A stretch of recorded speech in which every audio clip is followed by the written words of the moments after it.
Chicken রান্না তো অনেক খেয়েছেন, কিন্তু এমন সিল্কি আর ক্রিমি রেশমি চিকেন খেয়েছেন কি? দই, ফ্রেশ ক্রিম, কাজু, আমন্ড আর বেরেস্তার জাদুতে তৈরি হবে এমন এক রাজকীয় পদ যা ভাত, পোলাও বা নানের সঙ্গে দারুণ জমে যাবে। যার সাদা মোলায়েম গ্রেভি আর অসাধারণ স্বাদ সবাইকে অবাক করে দেবে। চলুন তবে শুরু করা যাক। রেসিপির জন্য 1 কিলো চিকেন বড় পিস করে কেটে নিয়েছি। ম্যারিনেটের জন্য নিয়েছি লেবু, ফ্যাটানো টক দই, কসৌরি মেথি, রসুন বাটা, কাঁচা লঙ্কা বাটা আর আদা বাটা। প্রথমে টক দই, তারপর ফ্রেশ ক্রিম, একে একে বাটা মশলা দিয়ে দিচ্ছি। একটু লেবুর রস দিয়ে দিলাম। দিচ্ছি স্বাদ মতো নুন, হলুদ গুঁড়ো, শুকনো লঙ্কা গুঁড়ো ও কসৌরি মেথি দিয়ে দিলাম।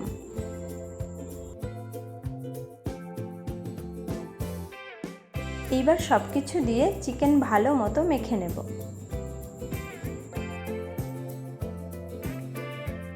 ম্যারিনেশন যত ভালোভাবে করা যাবে টেস্ট ততই ভালো আসবে।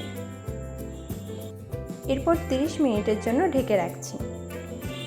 হাতে সময় থাকলে বেশি সময় ধরে ঢেকে রেখে দিতে পারেন। এখানে কিছু গোটা মশলা নিয়েছি, 1 চামচ মৌরি, 1 চামচ জিরে, গোটা ধনে, লবঙ্গ, সামরিচ, ছোটো এলাচ, বড় এলাচ, দারচিনি আর কিছুটা জয়িত্রী নিয়েছি। এবার এগুলোকে হালকা আঁচে ভেজে নেব।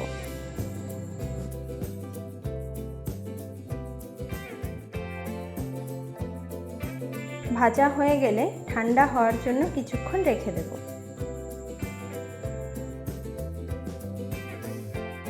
এদিকে কড়াইতে কিছুটা সাদা তেল দিয়ে দিলাম। পেঁয়াজ কুচি দিয়ে ভাজতে থাকব। সাথে দিলাম 10-12টি কাজু এবং 5-6টি আমন্ড। এগুলোকেও পেঁয়াজের সাথে ভেজে নেব।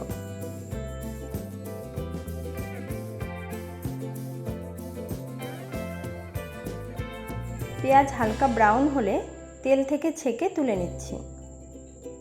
এবার এটাকেও ঠান্ডা করে একটা পেস্ট করে নিতে হবে। ভাজা মশলা ঠান্ডা হয়ে গেছে, একটি মিক্সির জারের মধ্যে নিয়ে নিলাম।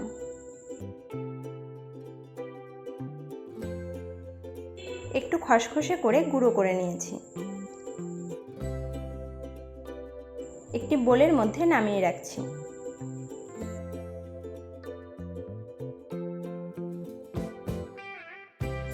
এইবার ভাজা পেঁয়াজ, আমন্ড ও কাজু এটাকেও সামান্য জল দিয়ে পেস্ট করে নেব।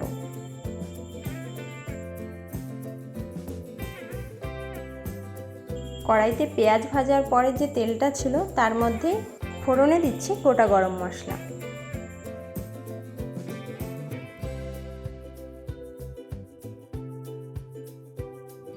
এইবার পেঁয়াজের পেস্টটা দিয়ে দিচ্ছি। একটু নেড়ে চেড়ে দিচ্ছি।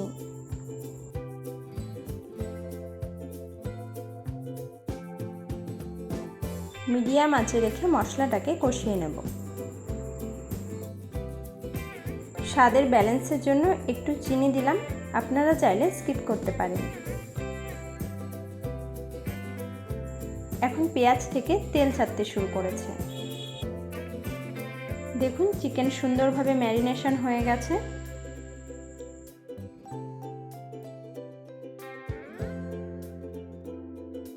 এবার চিকেন কড়াইয়ে দিয়ে দিচ্ছি। নেড়েচেড়ে মশলার সাথে মিশিয়ে নেব।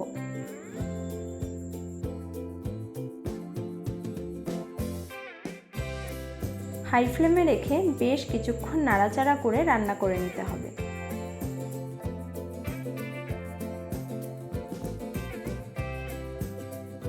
এই সময় খুব সাবধানে চিকেনটাকে রান্না করতে হবে যাতে ধরে না যায়, তাই মাঝে মাঝে এইভাবে একটু নেড়ে দিতে হবে।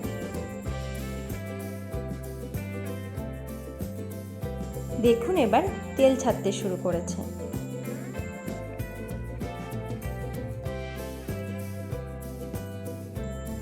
গ্যাসের ফ্লেম মিডিয়ামে রেখে 5 মিনিট ঢেকে রাখব।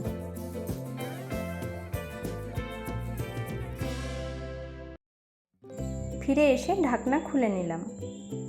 এবার একটু নেড়ে দেব।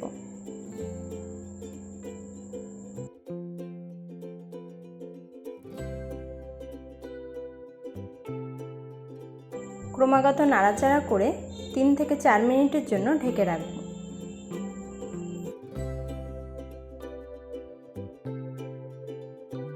ঢাকনা খুলে আবার একটু নাড়াচাড়া করে দিতে হবে।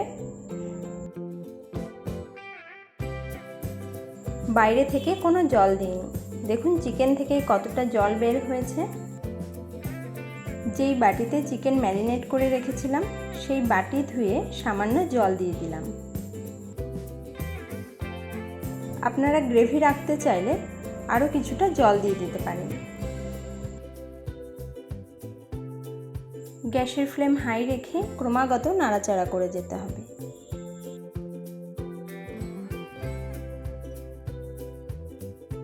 এই সময় ভেজে রাখা গুঁড়ো মশলা থেকে কিছুটা দিয়ে দিলাম।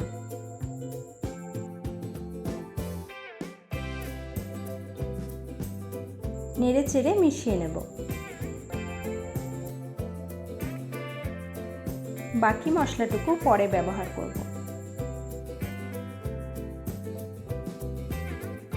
তো নাড়াচাড়া করে যেতে হবে যাতে চিকেনটা ধরে না যায়।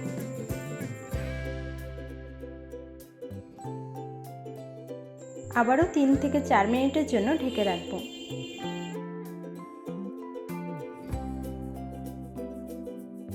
দেখুন এখনই কতটা সুন্দর কালার চলে এসেছে আর চিকেন থেকে দুর্দান্ত একটা স্মেলও বের হচ্ছে। কতটা লোভনীয় লাগছে তা তো আপনারা দেখতেই পাচ্ছেন। আবারও 3-4 মিনিটের জন্য ঢেকে রাখছি। এখানে কিছুটা ধনেপাতা কুচি করে কেটে নিচ্ছি। এই রান্নাটা সবসময় ঢেকে ঢেকেই করতে হবে, তাহলেই চিকেন খুব সুন্দরভাবে নরম হয়ে যাবে। এইবার ভেজে রাখা বাকি গুঁড়ো মশলাটা অ্যাড করলাম, সাথে ধনেপাতা কুচিটাও ছড়িয়ে দিয়েছি।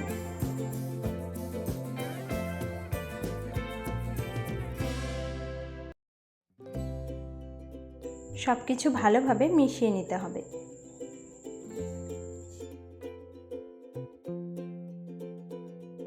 এই পর্যায়ে গ্যাসের ফ্লেম লো টু মিডিয়াম রাখতে হবে।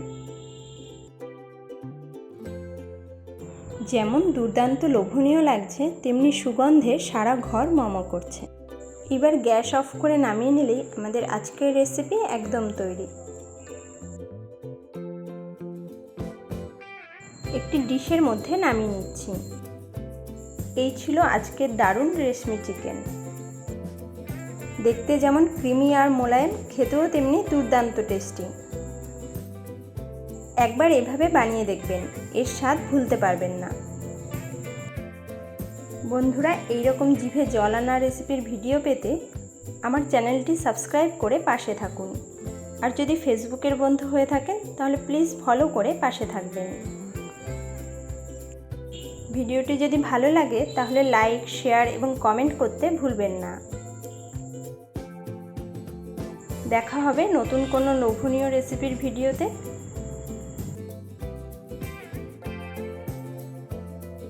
ভালো থাকবেন, সুস্থ থাকবেন। ধন্যবাদ।